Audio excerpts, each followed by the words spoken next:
ओम भूर्भुवः स्वः तत्सवितुर्वरेण्यं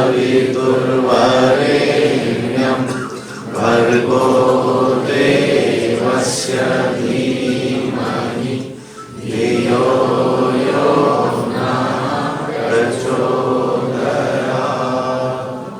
अज्ञानतिमिरान्धस्य ज्ञानाञ्जनशलाकया चक्षुरुन्मीलितं येन तस्मै श्री गुरुवे नमः। या युवाओं के जागरण का, और इसके पूरे दृश्य को हम लोगों को अपने सामने रखना पड़ेगा। इस बात को इस दृष्टि से नहीं सुने कि यहाँ जितने बैठे हैं इनको जागृति की आवश्यकता है। ये विषय आपके लिए नहीं है, आप तो जागृत हैं, जीवंत भी हैं, इस काम में लगे भी हैं, मगर अब अभियान एको हम बहुश्याम का है। हमको अकेले अपने जागरण से बात नहीं बनेगी, एक पूरा अभियान खड़ा करना है। पूरे प्रदेश में युवाओं की एक ऐसी सेना खड़ी करनी है जो आत्मनिर्माण के से राष्ट्र निर्माण के पथ पर चले। इसके लिए उनको जागृत करना है और उनको जोड़ करके, संघबद्ध करके और फिर युग मिशन के कार्यों में लगाना है। और हम लोग इस काम को कर भी रहे हैं। बहुत सारे लोग जो बातें मैं बता रहा हूँ इससे परिचित भी हैं, बताते भी हैं। कुछ लोग ऐसे भी हैं जिनके लिए नया विषय हो सकता है,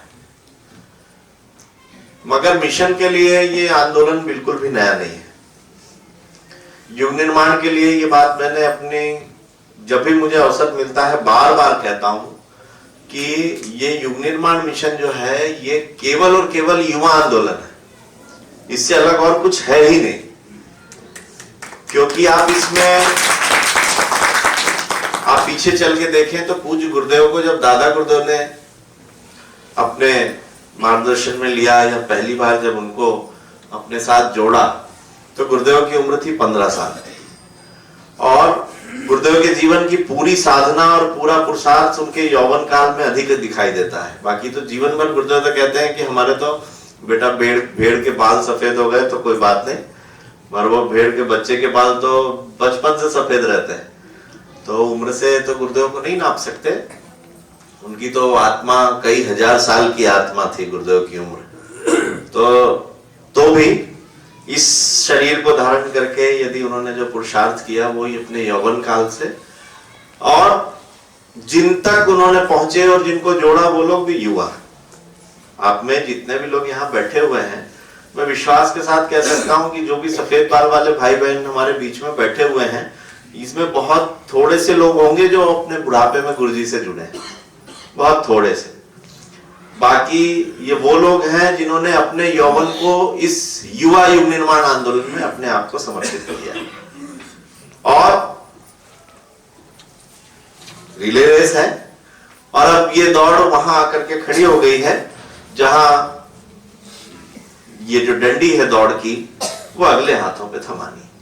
रिले रेस आप जानते ही हैं, कई 100 मीटर की दौड़ होती है और कई लोग मिलकर के दौड़ते हैं। कुछ देर तक एक दौड़ता है और उसके थकने पर वो दूसरा वाला थाम करके आगे पहुंचता है। तो ये युग निर्माण की रिले रेस युवा आंदोलन की, जो कि गुरुदेव से होते हुए हमारे बड़े भाइयों तक और वहां से हम तक, लक्ष्य हर एक व्यक्ति तक युग निर्माण के संदेश को पहुंचाना। और वो हर एक व्यक्ति कौन हो सकता है? तो एक बड़ी आबादी को तो टारगेट हमको करना ही पड़ेगा, जो पहले सुनने को तैयार है, जो जल्दी बदल सकता है, जिसके अंदर यदि उसको तर्क से चीजें बताई जा सकती हैं और बदलने का प्रमाण इससे है, तभी तो वो चीजों को जल्दी एक्सेप्ट करता है। हम लोगों को इसको, मैं युवाओं के लिए इस बात को कह रहा हूं कि इस पॉजिटिव पक्ष को लेके चलना चाहिए। हम लोग ये कहते हैं कि वातावरण का, लोगों का प्रभाव युवाओं पर बहुत जल्दी पड़ता है ना। युवा बहुत जल्दी बिगड़ जाते हैं, वो बहुत जल्दी उस रास्ते पर चल देते हैं। ये उनकी एक अच्छाई भी हो सकती है कि उनको कोई अच्छी चीज देने के बाद उनको ज्यादा मेहनत नहीं करनी पड़ेगी। यदि उनको समझ में आ गई तो वो उस पर चल भी सकते हैं। वो एक उदाहरण है, जीना सीखो, एक पुस्तक में है कि उसमें एक बिगड़ा हुआ बच्चा आता है, बड़ा अपराधी रहता है, और उसको उसके शिक्षक सुधारने की बड़ी कोशिश करते हैं और वो सुधरना नहीं चाहता है। तो वो एक दिन परेशान होकर के अपने शिक्षक के सामने खड़ा हो जाता है और कहता है, आप मुझे सुधारना चाहते हैं, मैं कभी नहीं सुधरूंगा। आपको पता है मैंने कितने अपराध किए हैं, मैं एक अच्छा विद्यार्थी कभी नहीं बन सकता। तो वो शिक्षक कहता है कि मैं ये तुमको किसने कह दिया कि तुम अच्छे विद्यार्थी नहीं हो? मेरी नजर में तो तुम सबसे अच्छे स्टूडेंट हो, सबसे अच्छे विद्यार्थी हो, तुमको शिक्षक अच्छे नहीं मिले। यदि तुमको, मैं इसलिए कह सकता हूं कि तुमको वो डाकू तुम्हारे शिक्षक मिले तो बहुत छोटी उम्र में उनकी सारी कलाएं तुमने सीख ली। काश तुमको कोई अच्छा शिक्षक मिल जाता तो तुम उसकी भी अच्छी बातें सीख लेते। तो वो बच्चा और कोई नहीं, युवा ही है सारे, कि यदि वो हमारे सामने गलत रास्ते पर चलते हुए दिख रहे हैं तो उनकी प्रवृत्ति तो इस बात से है कि कहीं ना कहीं उनको एक अच्छा शिक्षक नहीं मिला, कोई उनको एक नई दिशा दिखाने वाला नहीं मिला, इसलिए जिसने दिखाया वो उसके रास्ते पर चल पड़े। फिर वो हो सकता है किसी फिल्म स्टार के रास्ते पर चल पड़े हो, किसी विज्ञापन के रास्ते पर चल करके नशे के रास्ते की दिशा में चले गए हो, आसपास गलत कर रहे लोगों के दमखम को देख करके वो उस रास्ते पर चलने की कोशिश करती हो। पर वो विद्यार्थी तो अच्छे थे, हम उन तक नहीं पहुंच पाए। तो ये युग निर्माण का युवा आंदोलन जब अगली दौड़ में जाने के लिए तैयार है तो नए दौड़ने वाले धावकों की भर्ती करनी है, उन तक पहुंचना है। और ये बात पक्की है कि यदि बात उनको समझ में आ जाएगी तो वो हमारे साथ चल देंगे। ये बिल्कुल भी सोचने की बात नहीं है कि साहब हम जाएंगे तो हमारे साथ कौन आएगा, युवा तो सुनते नहीं है, आते नहीं है। हम उन तक पहुंच नहीं पाते हैं, और पहुंच जाते हैं तो उनके हिस्से की बात उनको समझा नहीं पाते हैं। तो इसलिए अभी हम लोग जो आज दिन भर चर्चा करने वाले हैं कि युवाओं को किस विषय की बात बताई जाए, उनको क्या काम लिए जाए, उनको कैसे जोड़ा जाए। हमारा ये मिशन का युवा आंदोलन बड़े युवा उद्देश्य को लेकर के चल रहा है। क्या उद्देश्य है? युवाओं के प्रखर व्यक्तित्व का निर्माण, उनकी जीवन शैली को अच्छा बनाना, उनको गढ़ना। पर बात यह है कि इसके आगे चलने से पहले थोड़ा पीछे झांक करके भी देखने की जरूरत है कि इन सब चीजों की आवश्यकता क्यों है। जो हो रहा था उसको ऐसे ही होने देते हैं, जो घट रहा है इसको ऐसे ही घटने देते हैं।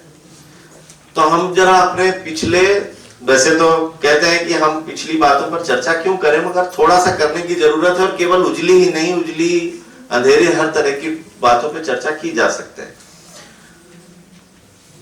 गौरवशाली इतिहास की बात हमेशा करते हैं, भाई साहब उदाहरण अक्सर देते हैं कि हम लोग हमेशा अपने पिछले की बात करते हैं, मतलब अभी वाला गड़बड़ है।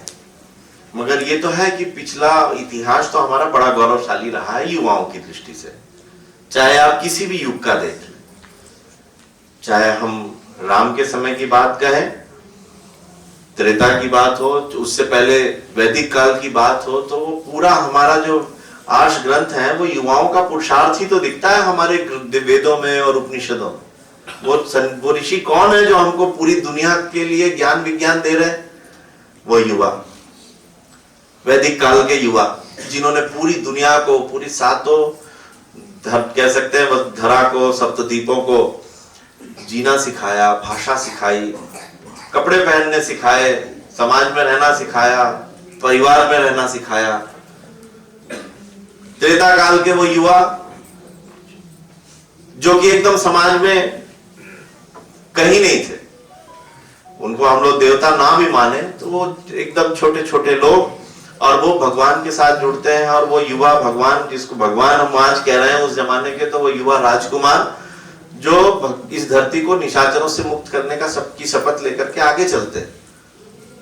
द्वापर में भगवान कृष्ण जैसा यौवन, और उसके बाद आपकी धरती जहां पर भगवान का वो अवतार, जिस पे हम क्षेत्र पर हम लोग कार्यक्रम करने जा रहे हैं, बुद्ध, वो भी एक ऐसे युवा राजकुमार। और उनका जीवन हम लोगों के सामने प्रमाण ये देता है कि बड़ी बड़ी क्रांतियां, बड़े बड़े परिवर्तन हमारे इतिहास में युवाओं के माध्यम से हुए। वो तो दूसरे, बहुत बुद्ध की भी बात करें तो हजारों साल पुरानी बात हो गई। तो थोड़ा सा और पहले की बात कर लेते हैं।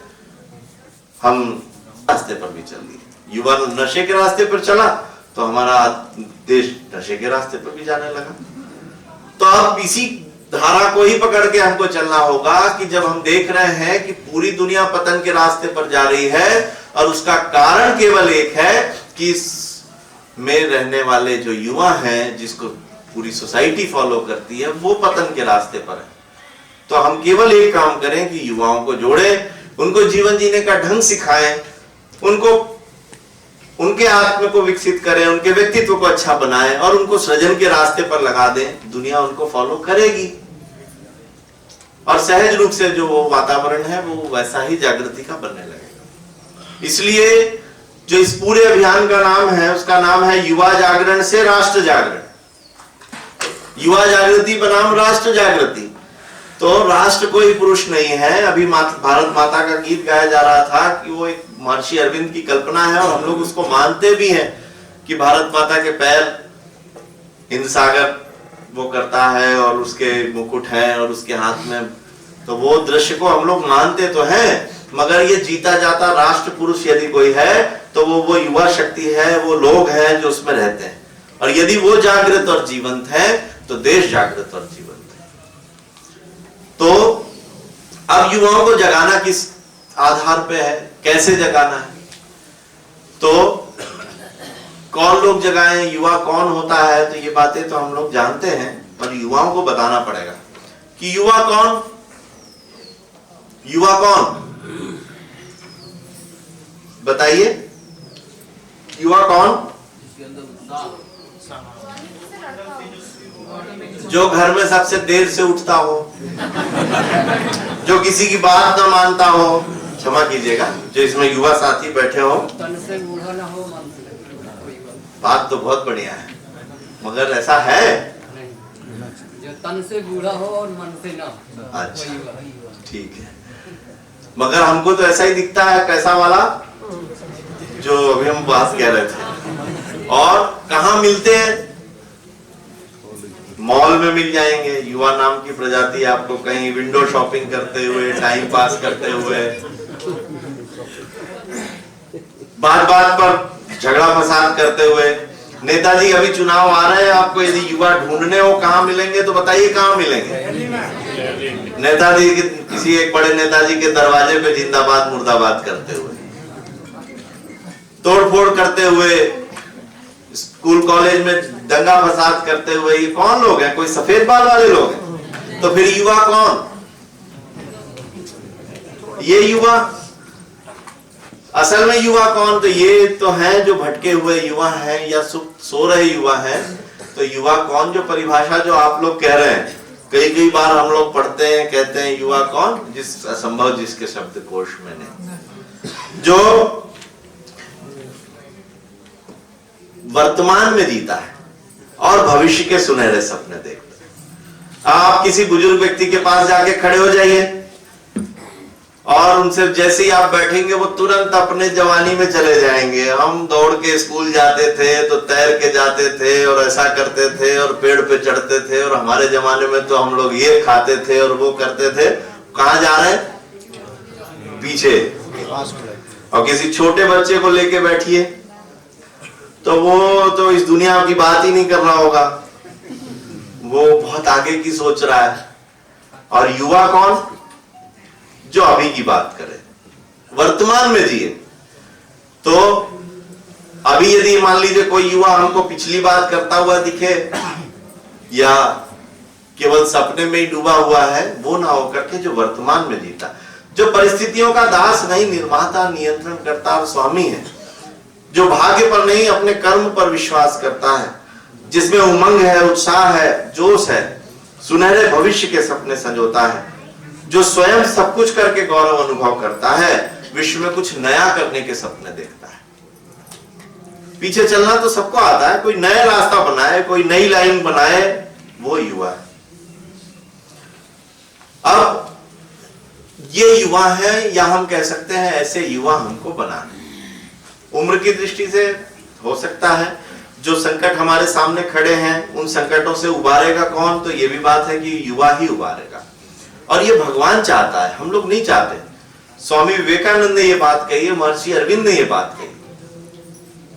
स्वामी विवेकानंद कहते हैं कि फिर से काल चक्र घूम कर आ रहा है। एक बार भारत से फिर वही शक्ति प्रवाह निश्चित होगा जो शीघ्र ही समस्त जगत को प्लावित कर देगा। विश्वास रखो, ये प्रभु की आज्ञा है। भारत की वो पुरातन काल में थी, लहरों जैसी विशाल, विक्षुब्ध कर्म एवं बल का महासागर। ऐसा युवा बनना है। और ये देखिए, ये ऋषियों की शायद योजना है जो ये भारत के माध्यम से पूरी दुनिया में एक नई क्रांति होनी है। तभी तो भारत को पूरी दुनिया पर सबसे जवान देश बना करके भेजा है अभी। तो उम्र से बनाने की व्यवस्था भगवान ने बना दी। अब उनको मन से युवा बनाने की जिम्मेदारी हम सब की, कि हम उनको सच में युवा बनाएं, क्योंकि हमारे उपनिषद युवा उम्र से नहीं, युवा बनने को कहते हैं। युवा स्यात्, उपनिषद का सूत्र है युवा स्यात्, युवा बनिए। हमें भी जाकर के युवाओं को संदेश देना है, युवा बनो, युवा स्यात्। कैसे युवा बनो? तो उसमें कुछ सूत्र उसमें बताते हैं, मगर वो अध्याय का दृढ़िष्ठो बलिष्ठ, आशिष्टो दृढ़िष्ठो बलिष्ठ, पढ़ने वाला युवा बने, मन से मजबूत बने, शरीर से मजबूत बने, और साधु युवा सबसे पहले उसमें आता है कि शालीन युवा बने। शायद उसी उपनिषद से लेकर के श्रद्धेय डॉक्टर साहब ने युवा कैसे बने, किन युवाओं के माध्यम से क्रांति हो, वो कैसी पुरातन काल में थी, तो ये उपनिषद में ऐसे युवा बनने की बात है। तो हमारे युग निर्माण के 4 लक्ष्य हम लोगों को दिए गए, वो इसी उपनिषद से है। शायद वो कौन से है? स्वस्थ युवा। युवा बनो, कैसे युवा बनो? स्वस्थ युवा बनो, शरीर से, मन से, शारीरिक, मानसिक, सामाजिक और आध्यात्मिक। जब अभी परिभाषा पूछी जा रही थी ना, जो मैं कह रहा था युवा कौन, तो युवा कौन, तो उसमें एक तो ठीक है, एक और है कि जैसे युवा बड़ा हो जाए तो लोगों से बातचीत करना छोड़ दे, मिलना जुलना छोड़ दे, सामाजिक गतिविधियों से एकदम असामाजिक हो जाए, तो समझ जाना कि वो कौन हो गया? युवा हो गया ना आज के समय का। क्योंकि ये एक तरीके की मानसिक बीमारी है और सामाजिक बीमारी भी है। केवल अपने लिए मैं कमाऊंगा, किसके लिए? अपने लिए, और खर्च करूंगा अपने ऊपर, तो खाऊं, बहुत कमाऊंगा भी और बहुत मौज भी करूंगा, बाकी दुनिया साहब मुझे क्या लेना देना। तो ये स्वार्थवादी चिंतन, पूरी तरह से असामाजिक और आध्यात्मिक स्वास्थ्य का पतन उनके अंदर दिखता है। आध्यात्मिक स्वास्थ्य भी है, आध्यात्मिक स्वास्थ्य कैसे खराब होता है? तो जो हम लोगों को दिखाई देता है कि जिसमें भगवान के मंदिर में या तो जा तो रहे, पूजा भी कर रहे हैं, मगर उसके पीछे स्वार्थ दिखाई देता है। भगवान के सामने खड़ा है मांगने के लिए, 3 तरह से भगवान की पूजा कर रहा है। या तो भगवान से बेगिंग कर रहा है, मांग रहा है, या तो भगवान से बार्गेनिंग कर रहा है कि अच्छा चलो आप ये ले लेना, आप ये दे देना, हम ये दे देंगे, आप ये कर देना। और नहीं तो बचता है तो ब्लैकमेलिंग करता रहता है कि भगवान ये नहीं करोगे तो कल से तुम्हारे मंदिर में नहीं आऊंगा। और तो और यदि इससे भी ज्यादा वाला खराब होता है तो कोई किन्हीं बाबा जी के चक्कर में है, कहीं उसके चक्कर में है, किन्हीं अलग अलग तरीके से अपने आध्यात्मिक स्वास्थ्य को बिगाड़ा हुआ है। आत्म के विस्तार का सही स्वरूप समझ ही नहीं पा रहा है। तो हम क्या करें? युवाओं के शारीरिक, मानसिक, सामाजिक और आध्यात्मिक स्वास्थ्य को के प्रति उनको जागृत करेंगे। आत्म प्रबंधन की जीवन शैली, पूरे कार्यक्रम भाई साहब बताएंगे कैसे उनके अंदर एक उत्कृष्ट जीवन शैली का विकास हो, कैसे वो अपने जीवन को व्यसन से बचाएं और अपने शरीर को, मन को स्वस्थ बना करके और उसको सृजन में लगाएं। ये हमारा आंदोलन का पहला सूत्र है कि हम युवाओं को स्वस्थ बनाएं। शालीन युवा, युवाओं को भोगवादी अपसंस्कृति से दूर कराना और हमारी जो गौरवपूर्ण या गौरवमयी संस्कृति है उससे परिचित कराना। हमारे ऋषि तो मूल्य जो है, ऋषि आधारित जीवन शैली है, और जो कुछ इसके गुण हम लोगों को गुरुदेव भी बताए हैं और हमारे ऋषियों के द्वारा बताए हुए, जिसमें विनम्रता है, सहकारिता है, श्रमशीलता है, और ऐसे बहुत सारे अनुशासन हैं जो जीवन में विकसित करके जीवन को सभ्य और सुसंस्कृत बनाया जा सकता है। ऐसे युवाओं को हम तैयार करें, शालीन युवा। यदि हमारे युवा शालीन होंगे तो वही राष्ट्र जागरण, यदि युवा स्वस्थ होंगे तो देश हमारा सबल होगा, देश मजबूत होगा। और युवा यदि शालीन होंगे तो हमारा देश श्रेष्ठ होगा। युवा यदि हमारे स्वावलंबी होंगे, अपने पैरों पर खड़े होने की बात है। ये बात तो पक्की है कि नौकरी हम लोग सबको नहीं दे सकते, सरकारें भी नहीं दे सकती, मगर सबके लिए नौकरी है भी नहीं। हर आदमी को केवल कंप्यूटर चलाने वाली नौकरी चाहिए, हर आदमी को केवल व्हाइट कॉलर जॉब चाहिए, श्रम कोई नहीं करना चाहता। खेती करनी पड़ेगी, जमीन से जुड़ना पड़ेगा, ये तब तक करना पड़ेगा जब तक 3D प्रिंटर से रोटी ना निकलने लगे। मेरी बात समझ में आई? आजकल ऐसे प्रिंटर हैं, नागपुर में यदि आप लोग आए हो तो हमारे एक भाई थे, वो 3D प्रिंटर से प्रखर प्रज्ञा बना करके ला रहे थे, है ना। वो भी युवाओं को एक स्वावलंबन का सूत्र सिखा रहे। आजकल घर बनने लगे 3D प्रिंटर से, सारे सामान बनने लगे, मगर अभी भी रोटी नहीं बन सकती। रोटी तो उसी जमीन से आएगी, तो श्रम करना पड़ेगा लोगों को। बहुत सारे ऐसे काम हैं जिससे स्वावलंबन भी है और उसके अलावा दूसरा कोई रास्ता नहीं। तो स्वावलंबन से स्वाभिमान का जागरण, बहुत अच्छे अच्छे प्रयोग हमारे युवा साथी इस क्रम में लगे हुए। कई जगह से हम लोग इसके न्यूज कलेक्ट भी करते हैं। अब लोगों को लगता है अच्छा ये काम हम करेंगे, मगर लोगों अब तो उसकी सक्सेस स्टोरी बनने लगी। खाली खेती की बात करते हैं हम, ऐसे ऐसे लोगों को जानते हैं। एक भाई है मध्य प्रदेश के, वो एक सीजन में खाली अपने 6 मुश्किल से 3 एकड़ खेत है, और उस 3 एकड़ खेत में 6 लाख 7 लाख का तो टमाटर ही उगाते हैं। और वो टमाटर एक फसल है, उसके अलावा उसमें और चीजें और होती हैं। एक ही खेत में 4-4, 5-5 चीजें हो रही हैं, जमीन के अंदर से लेके ऊपर तक 4 फसलें हो रही हैं। क्यों? एक युवा सोच उसके साथ जुड़ गई खेती में। युवा सोच जो है कचरा प्रबंधन में भी है, तो हमारी गंदगी की समस्याओं का भी समाधान है।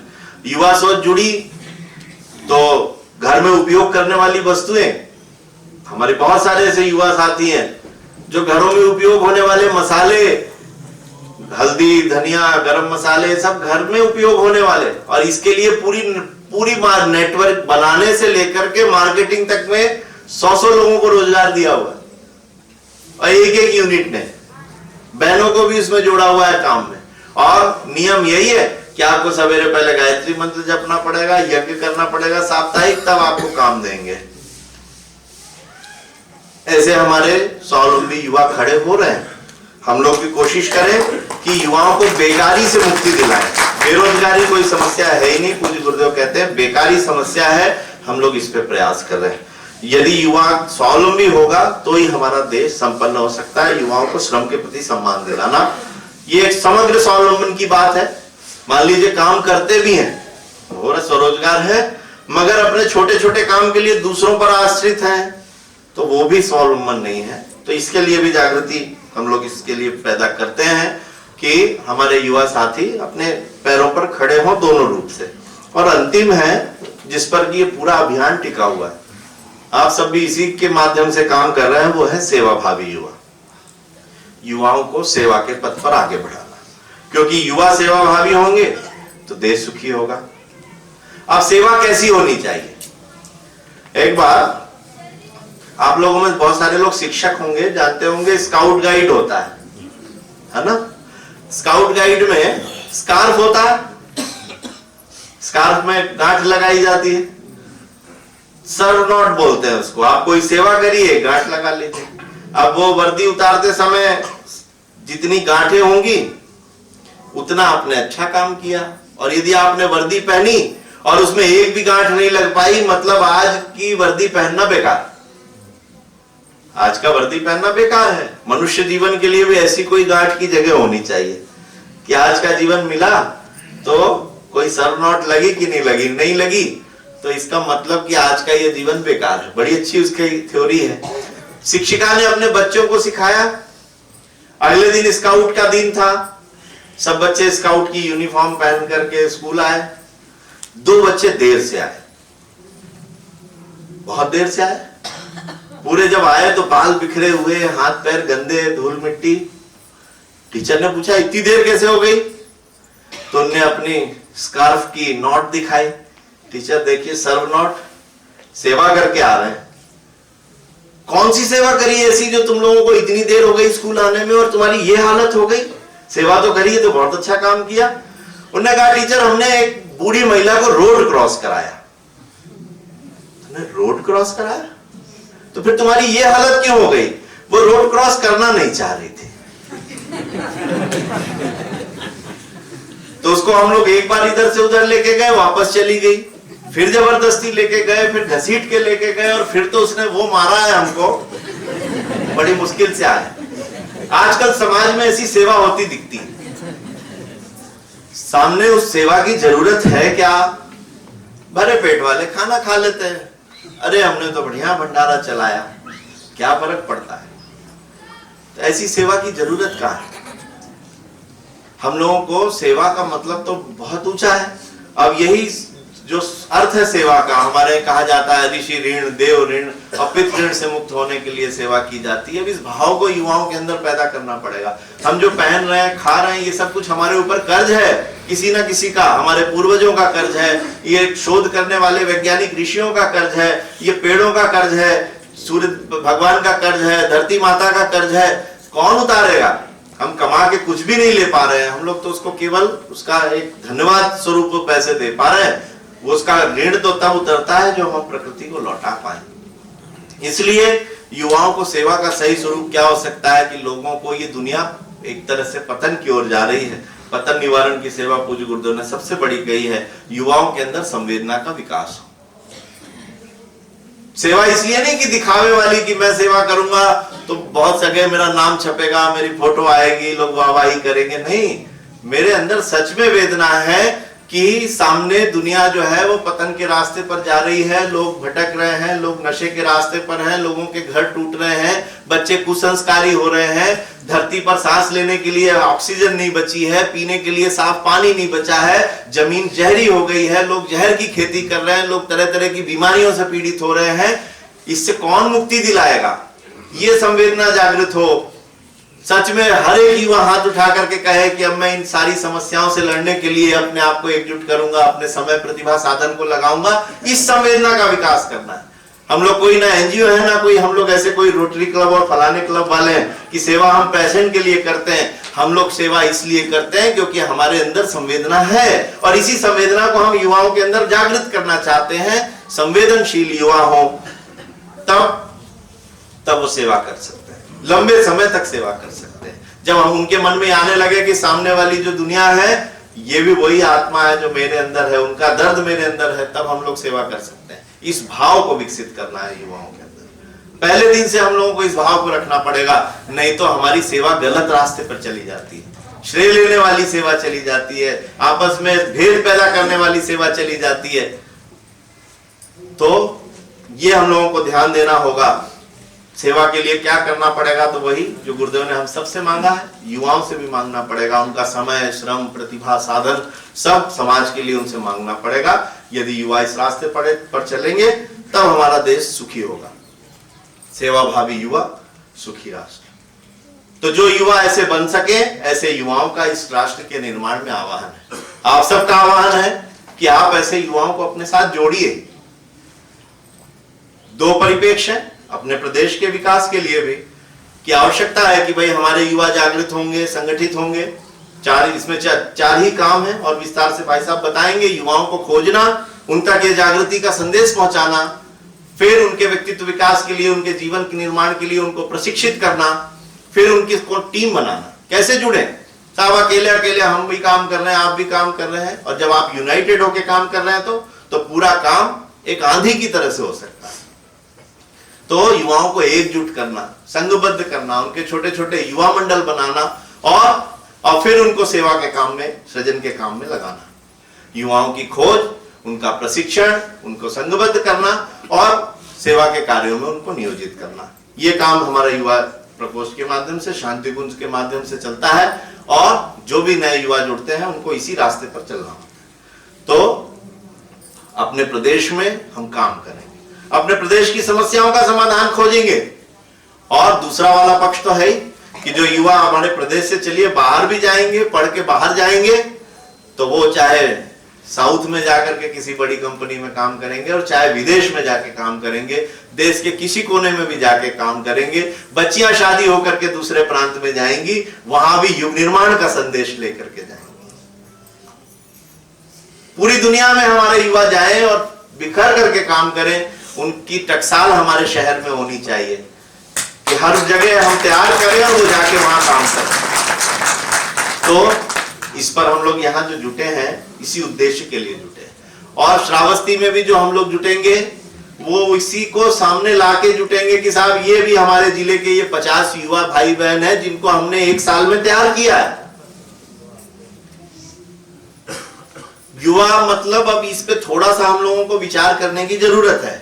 चिंतन शिविर है, इस पे कुछ हम लोग सोचें, हम लोग इस बात पर ध्यान दें कि हमारे पास कहीं ना कहीं कोई एक गणित तो हो। युवा मतलब तो साहब 20 साल से हमारे वो 5 ही आदमी हैं और हम युवा प्रकोष्ठ हैं, तो वो 5 से कुछ और बढ़े कार्यक्रम में, भाई साहब हम आ गए। कभी उनके पास जाइए युवा तो सोचना पड़ जाएगा। तो हमारे जिले में कम से कम 40-50 ऐसे लोगों की टीम होनी चाहिए जो इस काम को करे, और वो 1 साल में अगले अपने जैसे ऐसे 50-40 और जोड़ें। और हम तो ये भी कह सकते हैं, आप लोग कोशिश कीजिए कि आप अपने जिले के उसको बैच वाइज डिवाइड भी तो कर सकते हैं कि साहब ये हमारे इस सन में इतने युवा हमारे उस बैच के हैं, ये हमारे श्रावस्ती बैच वाले हैं, ये हमारे लखनऊ बैच वाले हैं, ये बनारस बैच वाले हैं।